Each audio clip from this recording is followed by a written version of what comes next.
Imagine a tank so heavily armored that most guns of its era couldn't touch it. So fast it could keep up with medium tanks. And so advanced that even modern tank designers still study it today. This is the IS-7, the Soviet Union's most extreme heavy tank experiment, and arguably the most powerful tank never to enter service. Built at the dawn of the Cold War, the IS-7 pushed tank design to its absolute limits, and then went too far. So what was the IS-7? Why was it created?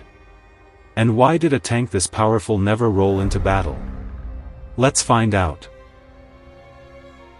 At the end of World War II, the Soviet Union had learned one lesson very clearly. Heavy tanks win breakthroughs. The IS-2 had smashed German Tiger tanks, and Soviet designers believed the future lay in even heavier, even tougher machines. At the same time, intelligence reports suggested the West might develop new super-heavy tanks. The Cold War was beginning, and nobody wanted to be outmatched. So in 1945, Soviet engineers at Factory Number 100 were given an ambitious goal. Design a tank with unbeatable armor, overwhelming firepower, and high mobility, no matter the cost. The result was Object 260, later known as the IS-7. Let's start with the most insane feature, the armor. The IS-7's frontal armor was up to 150 mm thick, but thickness alone wasn't the real secret. The hull was aggressively sloped, meaning incoming shells would often ricochet instead of penetrating. In effective thickness, parts of the front exceeded 350 mm.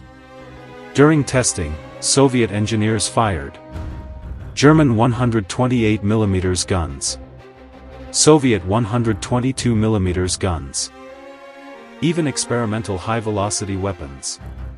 Most of them failed to penetrate the front. The turret was equally monstrous, rounded, thick, and designed to deflect shells from almost any angle. At the time, this level of protection was almost unheard of. For its era, the IS-7 was borderline invulnerable from the front. A tank this armored needed a gun to match, and the IS-7 delivered. It was armed with a 130 mm S-70 naval-derived cannon, originally designed for warships. This gun could penetrate any known tank armor of the late 1940s. Fire shells weighing over 33 kilograms. Reach extreme ranges with terrifying accuracy. To handle such massive ammunition, the IS-7 used a semi-automatic loading system, allowing a rate of fire of 6 to 8 rounds per minute, incredibly fast for such a large gun. And it didn't stop there. The IS-7 carried a coaxial machine gun, multiple heavy machine guns, even a rear-facing machine gun for defense against infantry. It was designed to dominate everything in front of it.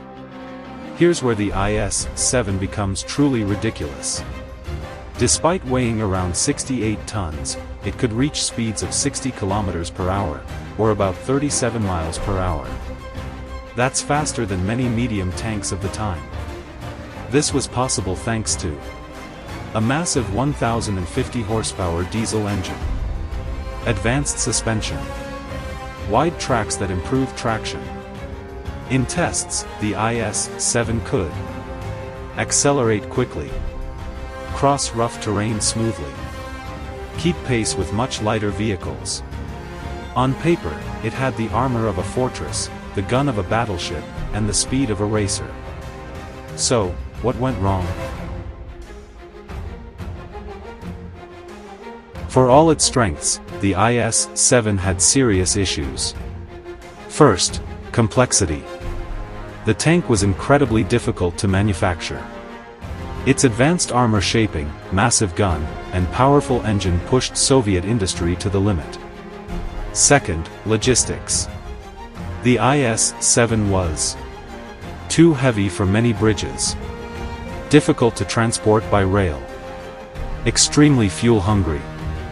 Third, and most importantly, changing military doctrine.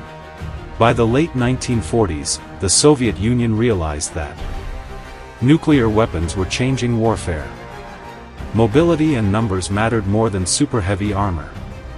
Main battle tanks could replace separate light, medium, and heavy classes. The age of the heavy tank was coming to an end. In 1949, the project was officially cancelled.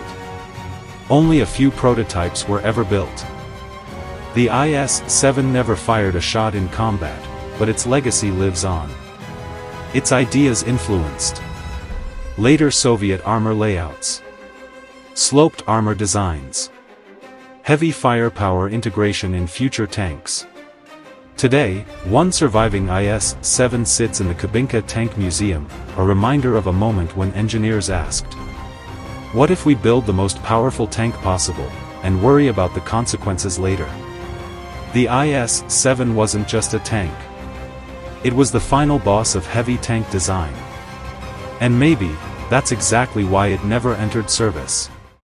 If you enjoyed this deep dive into one of history's most insane tanks, drop a like, subscribe for more armored history, and comment what tank you want to see next.